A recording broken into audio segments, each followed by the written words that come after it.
right, welcome back to the podcast, ladies and gentlemen. I am your host, JVaz, and you're watching the JVaz Show, a music and entertainment podcast. We got a special guest today, but before we take you there, make sure you follow us on all the social media pages at the JVaz Show. Check out the website, thejvazshow.com, and make sure you subscribe to our YouTube channel. And if you're listening to us on Apple Podcasts, Google Podcasts, Spotify, or iHeartRadio, make sure you hit the subscribe button. Joining us today, Yo, it's your boy. Topo Chico Papi. Hey, Topo Chico Papi. 40-ounce Papi. I had to retire it. Can't drink the 40s no more. I'm trying to lose weight, not gain it. Watch out. What you trying to lose, boy? I'm trying to maintain my weight. Trying to maintain. Kleva De La Nawf, welcome back to the show, man. Hey, man, appreciate you having me here. Man, it's we've had you before on here. We had you on the audio version when we were first doing the audio version, and we appreciate you making this time for this new interview. And well, shit, man, let's get into this, man. First things first. One of the biggest, I guess, news for me was you're an independent artist now. You're independent. You have your own label. Can you talk to us about that? Yeah. So it's something that I've been wanting to do and been like trying to like muster up the resources and kind of like just my own mental strength to try to, put that together. And it's been like years in the works, but obviously I don't like to talk about things before they kind of happen. I feel like a bit puts kind of like, I'm Mexican, so it's like, give that shit ojo or give it some like bad juju and shit. Yeah. So I don't like to speak on it, because that gives people opportunity to kind of like, nah, that ain't gonna happen. So even myself, I'm trying to bring it into fruition prior to. So that was something that we had been working on, been kind of considering. Not so much so for myself. Like, I wanted to sign myself as an artist, but I have other younger artists that I look at and kind of look up to now because it's, it's a young man's game or, a young person's game, rather. Music in general and new, fresh ideas. Not to say you can't be 35 and pop off because we know for sure that that's a thing that can actually happen, like, especially nowadays. But, I just wanted to have a company to myself where I could venture off, like not just a music group, not just music, but just creative things in all aspects, like whether it's video production, audio engineering, all that shit. I wanted to find one umbrella for myself that I could put it under and kind of move forward with that. And, if you're spending all the time and all the resources, then, you might as well be independent. I mean, this day and age is like you have these damn phones. Everybody has them in front of them. Like, you don't need all of the kind of like resources that you used to need back in the day as far as like distributing music and putting it out there. So so much easier nowadays. Yeah, we can reach anybody because as long as you have access to the internet, everybody does, and this sits in everybody's pocket all day long, and it's pretty much like a additional attachment to people. Like, this is pretty much attached to my hand. So anything that's like this is going on in here, it's gonna be in somebody's brain, right? So this is how you can reach the people, and I just feel like you don't need a label for that. I mean, there are certain aspects of it that you do need a label and to do certain things. But right now, we're not at that level yet. Yeah. So, we'll talk about some of the disadvantages here in a second. But before we go there, you mentioned about working with younger artists. Do you currently have anybody in mind, or do you currently have somebody already getting started on the label? I actually have a couple that I am working with. I don't want to say anything too soon because the paperwork ain't there yet. So I'm not going to say nothing. Yeah. I ain't giving no sponsorships to nobody. So you sign that paper.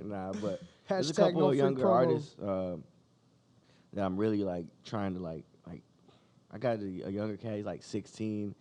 Like, he's cold with it. Like, as far as like melodies and like things, like I look at him and he's 16 right now and the stuff that he's creating, and let's look at myself when I was 16 and I was ass. Like, I sucked like so bad. But that's probably me just being self-critical of like old shit. But I just still feel like he's way far ahead of like where I started at when I was 16, and I feel like that like it's just natural talent. So those aren't things that you can coach or like teach. Yeah, it just comes like naturally to you. It's just you're just musically inclined, and you're just musically inclined. So what's the name of the label? Hardhead Music Group. Hardhead Music Group. Yeah. So for a while it's been HH4L. That's still the crew. That didn't go away.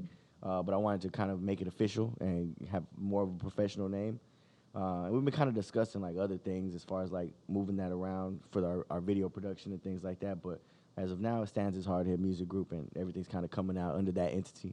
So when you talk about music production and video production, are you going to be doing production company for other artists, or is this going to be just for in-house? I think initially it'll just be in-house until we can kind of get the kinks worked out. Obviously, this is a realm where like I've never been in before, like video production is something that I have experience with, but as far as like running a video production business, like I have no experience doing that. So I'm gonna kind of keep it to myself. Maybe some of the artists that I'm working with for a little while, and who knows, it could grow into something else eventually. But that's why you kind of started and see.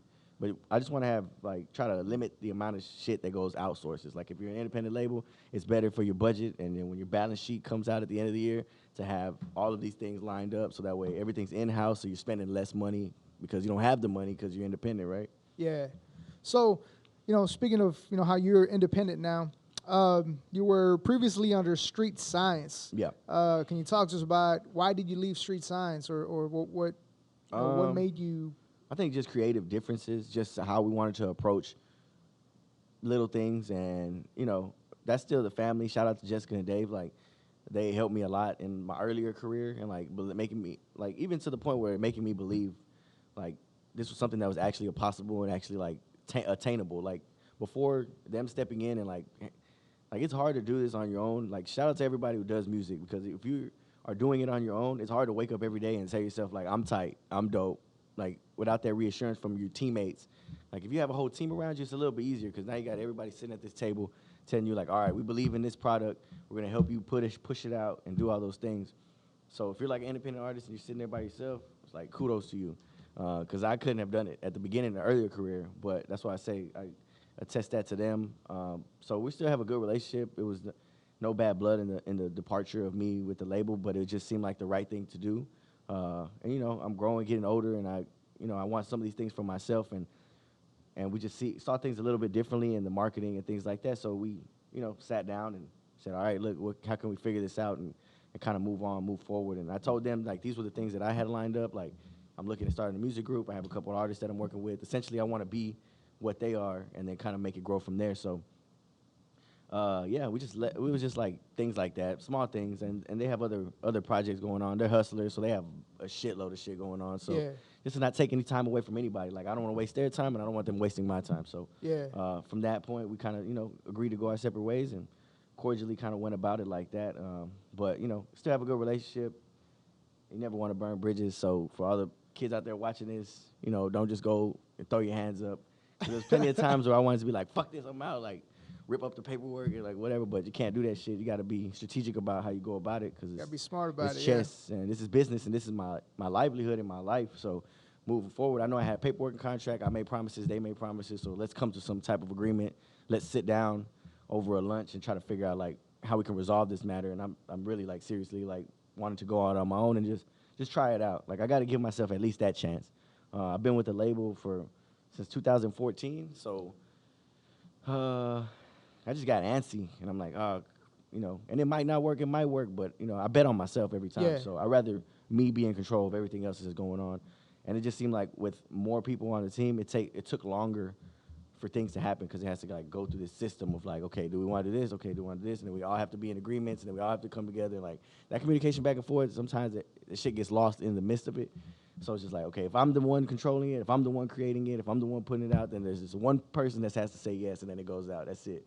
So that's more so of like wanting to streamline shit and have everything in-house is where I want it to be, like where we can just like make it, shoot it, record it, put it out, put it on iTunes, Apple Music, all in one day. Like that's my goal, like to have that shit out, because content moves so fast, and we got to be able to keep up. Like we want the quality to be there, but shit, there's a quantity factor that goes in there too. Yeah. So let me ask you this: you were talking about leaving in good terms. So do you still keep a clean relationship with other artists from the label? Yeah, for the most part. I mean, I still talk to Coast. I know that he kind of departed from the label, and that was one of the other reasons. Coast acted as my A&R. Like I'll say this, like for those of you that know labels and structures, Coast was my A&R whenever I got to the label, and the one that was pushing for me. And like what an A&R essentially is, right, is like the person who has like your best interests when you're the one that's recruiting you. Like if you're going like a sports team, the ones that go out and recruit you and try to bring you onto the team. So they're the ones that initially saw that whatever something in you was, and know what kind of idea, like where they're trying to take you. So Coast was like that for me with the label. So when he left, that was more of an indicator, like, all right, like, it's probably time for me to like kind of like venture off and try to see what else is going on out here. I have no inclinations of signing to another label or doing any of those things moving forward. Some of the other artists I haven't seen in a while. I know for those of y'all that follow me, I know I don't fuck with Evo at all. So we don't talk. Just he knows why. He's a bitch ass nigga. So we'll handle that nigga when we see him. But you know, it's all love though. You know, I wish the best for all them. Even if you're like Evo, we got hate in your heart. But it's all good though. Yeah, that was a little curveball, so to speak, because you know, been following you for a long. I've been following you. Dog, I don't even know if you remember this, but we did a track together way back in fucking 2008 or 9. Send it to me. Send it to me. I want to hear that shit. Yeah, that was when I was talking about earlier. When I was that was probably it. So that's probably around that time. So yeah, it's been a while following your career, seeing these relationships that you have, and then one day it popped up when you were talking about this Kid Evo situation, and I was like, is he just trolling? Like he just fucking with us? Or? That's funny because what's more fucked up is like these days like people don't know if you're serious or not serious. I think I kind of fed off of that as well because a lot of people hit me up like, are y'all serious or fighting? Or y'all like because we would talk shit back and forth and a couple of times that we've got into it. Social media, and it's funny, but at the same time, I got everybody hitting my phone like, screenshotting me, sending me shit like, "Are y'all serious? Or y'all just trolling each other? Is this like some trippy red 6ix9ine bullshit?" I'm like, hell nah. When I see him, I'm gonna slap the shit out of him for real. This is not like a joke. Nah, Levo is like my little brother. I see him like a little brother. Like, but sometimes you gotta slap the shit out of your little brother because he don't know how to fucking act. So like some sense into him. Because I got love for the kid, but he's just a fucking weirdo. He's a weirdo. Ever since when I was with the label, he was a weirdo. Like, it used to always be shit and items like, I don't know. Like, artists are weirdos in general. I'll tell you this from being in the business. And I was having this conversation with my girlfriend, like, yesterday. Like, this is why, if there's any reason why I was to leave music, it would be because of the people that I have to fucking deal with in order to do business. Like, people are fucking weirdos. Like, people will go into the studio with you, smile at you, tell you that they fuck with you, and then go off and, like, try to block you on the back end. Like, that shit to me is fucking weirdo shit. Like, who the fuck grew up thinking that shit was the way to move about and do business with people? For me, I'm trying to build bridges, opportunities. If I see you moving along and I respect your craft, at any point in time when there's a plug and I can do things like that and put you in a position to help you and advance and grow your career, I'm gonna do it. I'm not a hater. Like, I'm secure with my shit. Like, if I don't make it, like, at least I help somebody else make it. And at the end of the day, it's all love because I would want somebody to do that for me. Yeah. So with Evo, like, being label mates and, feeling like we were kind of, like, close, like, almost brothers, like, in those situations, I was moving about that way. Like, even with the Jessica Jeans thing, like, I was originally, like, I can't say I take all the credit, but originally I introduced Jessica Jeans to Evo, and I was like, check out my boy. And I was on hiatus. I wasn't even rapping. Like, I didn't even know if I was going to come back. It was like a year. And I'm like, check this dude out. And she's like, oh, he's dope. And then she, from there, she started fucking with him, blah, blah, blah. So fast forward to like a year, 2 years later, me, Doe Man, Evo, we're going on tour together. And I'm trying to come back into the game, so I hit my label up. I'm like, what's up? Let me open up some of them dates y'all got. Like, it's easy. Plug me in. Let me get some opening dates. I'm trying to get back on. Let me, start touching the fans, start making my rounds again, start moving like we're official. Got on the tour, and Jessica Jeans was like, oh, yeah, we want Doe. And so it's like 3 young Latinos, like R&B to hip-hop to all wide range. You got me, Doe, and Evo. Like, it's like a master lineup. And the whole time, when she's trying to set up the interview, Evo's on the back end like, why is Kleva going? Like, he don't need to go. It ain't his tour, blah, blah, blah, this and that. Like, talking shit like, bruh, you can't let me, like, it's your tour, but let me get a little fucking piece of the pie. Yeah. Like, you don't have to be on some hater shit. And this was not the only a time that this shit kind of occurred. Like, it was, like, ongoing. This was, like, the 3rd or 4th time that something like this has happened with him. So it was after that, like, I used to go to him and be like, yo, I heard this and blah, blah, blah. Like, out of respect, like, I just want to make sure, like, this is not being said and give you an opportunity to kind of, like, attest to that. Like, either say it's true so I can know, like, I ain't fucking with you, or say it's not true, and then we can kind of work through there.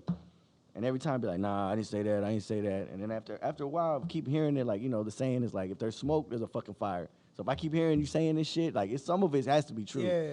So eventually, I just got tired of asking. So even when this shit popped up, like, I would start talking shit, and I'm like, fuck it, I'm just going to treat it the way that I feel like it needs to be treated. And he's like, oh, hit me up, bro. I'm like, nah, we done talking. Like, we already had these conversations before. All you're going to do is lie to me and tell me you didn't say the shit. So I was like, there's nothing else to talk about. So, but, we'll handle that when we see him. So, is there a possibility you guys going to work this out the right way and possibly work in the future again? We've done songs after that shit because of Prophet. And I keep telling Prophet, well, for those of y'all who don't know, Prophet's another artist that, you know, I thought you meant for Prophet. I was like, okay, it makes sense. No. Oh, yeah, for Prophet too. But that's also Prophet because Prophet, he'll, like a DJ Khaled, like he likes to refer to himself like, I'm the DJ Khaled of like Houston or like Texas scene, like with Hispanics. So he'll put everybody on the track, you know what I'm saying? He'll use his own resources to put everybody on the track. So, yeah, for profit and for profit. Yeah. So yeah, but nah, he's a weenie. He won't even show up to the video shoots that Prophet will shoot. Like, he'll have Julian Martinez, who's like one of the coldest video editors like in town to me, like professionally wise, and videographers around town. So shout out Julian. Like, he'll set that up, have the play. And like, to me as an artist, and especially as an independent artist, if I can get in front of the camera for free, you know, pretty much, or for, you know, and I'm not spending my resources to do it, and that's more content for me. So I'm gonna be there. But Evo, two opportunities where we had two separate songs, like, he won't show up. But he ain't gonna show up. And I told Prophet, I'm like, he's not gonna show up while I'm there. It's like, there's no point. And we could have had those I was prepared to have that conversation or fucking fight. I don't know, whatever the fuck. But something has to happen. Something has to, something's it's not so serious to the point where I'm gonna go in there and fucking shoot him in the face, but I will slap the shit out of him. So that's just what it is. It's like, I got love for you. I love you. I want to see you succeed, but I'm still, like, I don't fuck with you. Like, from some man-to-man shit, like, this is just, like, it's normal still an shit. issue. Yeah, it's just, like, normal shit. Until you attest to that, like, for being a little bitch.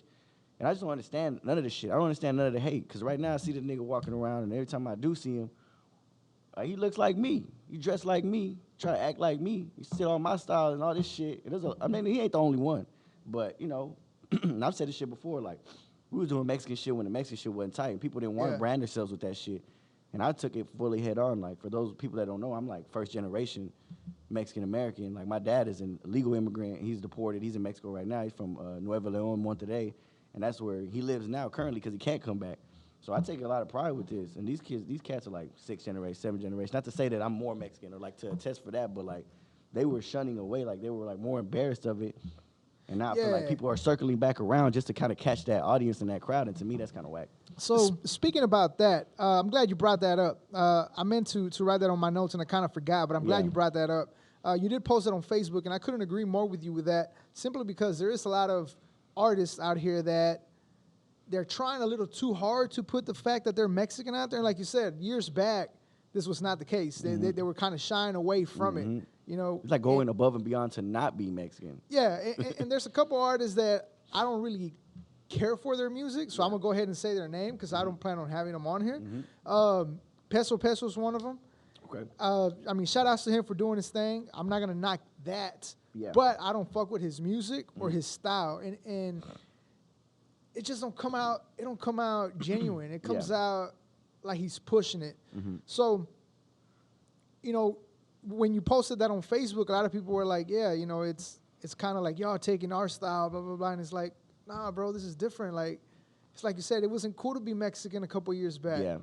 And now it is. Why do you think make that change? Like, what do you think happened that people are trying to jump on the train now? Well, you see the trend of like Bad Bunnies and fucking Osunas and like J Balvin's and all them, which is like, if you look at that genre of music and like hip hop kind of strays away from that, but like every week I feel like there's a track with all them motherfuckers on that hoe. It's like a fucking 10 of them niggas on one track. They're all eating. They all like nobody's hating on each other. They're all eating. But also on top of that, I don't know if that has anything to do with why the streaming numbers are so high, because like, in that specific genre, like hip hop, I don't know what the specific is, like reggaeton, it's like Latin, trap, trap Latino, trap Latino, like that shit is like popping. Like, I don't know if it's the fact like they're pushing all their audiences together and making them listen to the same shit. So if whoever's a fan of J Balvin is a fan of Bad Bunny and like crossing all their shit, or just the fact that the music is hot. And right now, Latinos are taking over the fucking United States, like everywhere, like not just Mexicans, Puerto Ricans, Cubans, you know, goddamn.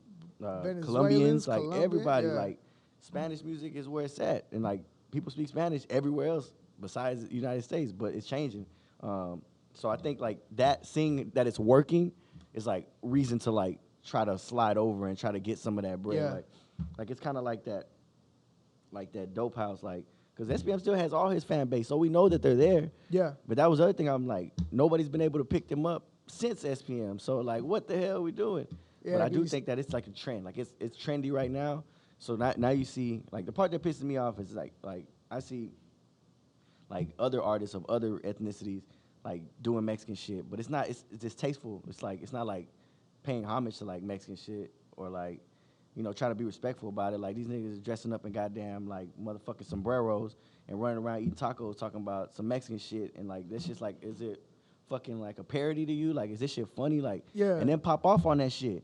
And then me sitting right here, like, who's originally the authentic of the shit, like, sitting here like, what the fuck? Like, we can't make it doing our own shit, but somebody else can make it doing our shit. Yeah. And, like, in a distasteful manner, like, I don't know. People argue with me all day. They're like, oh, well, you say nigga and blah, blah, blah. But, like, not in a disrespectful way. I'm not saying it with the intent to, like, be malicious. Yeah. I'm saying it with the intent to, like, it's like dude or bro or whatever the fuck. So I'm not, like, going out and trying to make a parody. Like, if I was to, like, okay, so say a black dude does it and goes, like, puts a sombrero on and, like making Mexican accents and going like, yeah, on the fucking track, like, and, like, that shit ain't funny to me. That shit's not funny at all. Like, who you trying to fucking be funny with? Like, you trying to gain that audience? To me, that shit's disrespectful. Like, I ain't gonna go and put like a fucking, I don't know, like a goddamn kimono on and be talking like an Asian dude, because that shit to me is disrespectful. Yeah. Unless it's like a skit or, I don't know. There's different ways to go about it. That's how I felt about LeBron James and Taco Tuesday trying to trademark. Too. Trying to trademark Taco Tuesday. It's like, not even a race thing. That's just like, that shit Taco Tuesday, you didn't think of that shit, bro. Like, that shit been out. Like, I don't know who started that shit, but not to say like it was like Hispanic people, but it wasn't you, motherfucker. So. And I saw his tacos on the Snapchat video. Those were not Taco Tuesday tacos. You like Taco Tuesday with your fake ass tortillas. Yeah. Come on, man. You can't brand that shit. Yeah, like, man. Let me see how you make your tortillas first. Like, somebody gonna come, like the dude from the branding office, copyright, like, all right, I'm gonna come and make sure you're making tortillas right before I can give you this Taco Tuesday. There has to be some criteria in that bitch. What kind of meat are you using? You know, what are you putting in there? What are your sides? Who's making the salsa? Is it homemade or is you buying it from the store? Yeah, that putting hot sauce on that shit. Nah, that ain't working. That's just Torchy's tacos. Them tacos didn't look like tacos, man. But you touched on this here briefly about the SPM fan base. Why do you think that is, that SPM been gone for so long? And I mean, you saw Day of Unity. See how many people show up for the fact that it's an SPM event. And, you know, obviously you guys have your followers that show up. But how come no other, I guess let's just say Mexican rappers instead of SPM, but no other Mexican rapper has been able to pick up where SPM left off at? Shit, I don't know. I feel like it's because of that genuineness, maybe. Like, for the artists that are genuine, they haven't got the opportunity to kind of put themselves on that platform. And I don't know. Really, I don't know. I think that's the mystery that everybody's trying to solve right now. Yeah, like, right. Because, like, if I knew, nigga, I would have picked them up. If we knew, if we had the fucking formula for this, we would have already used it. I think it's that unity shit. Because to me, you got all these artists like Bash, Coast, Lucky, like Caroline, like all the separately, or like Low G, separately, they're big, but together they were bigger. Yeah, and like, definitely. Like I said earlier, like here, it ain't that fucking game. Like, this is a bunch of crabs in a bucket, at least for the most part. I can't say that, not everybody, right? Because I fuck with, like, a bunch of people in the city, like young, hungry artists that are hungry, wanting to get out, and, like, everybody's, like, putting their resources together. And I do see places around town or around the state where there's, like, people, like, actually, like, wanting to build with each other and build, like, this alliances and, like, because we're stronger together. Everybody is. Like, that's with anything. Like, it's all about, like, you know, building those alliances and using all your resources and putting it all together and try to catapult one of ourselves up and then keep doing it. Yeah. So I think that with the Dope House thing, it was that. There was a pinnacle for success there, and they used that SPM success to build their other artists around them. Whereas, like, we have artists and they just sit there and kind of like, all right, this is all mine. Like, take this chunk and then run to the fucking wherever they can, run far away and take it with them. And, like, nobody's sharing the, you know what I'm saying, the resources, and we're not trying to help and put each other on. I promised myself, like, I wouldn't do that. So that's why the label was something that was big for me, because I wanted to find younger artists, help them, guide them. Like, whether I'm still in the business making music, I want to be involved in it.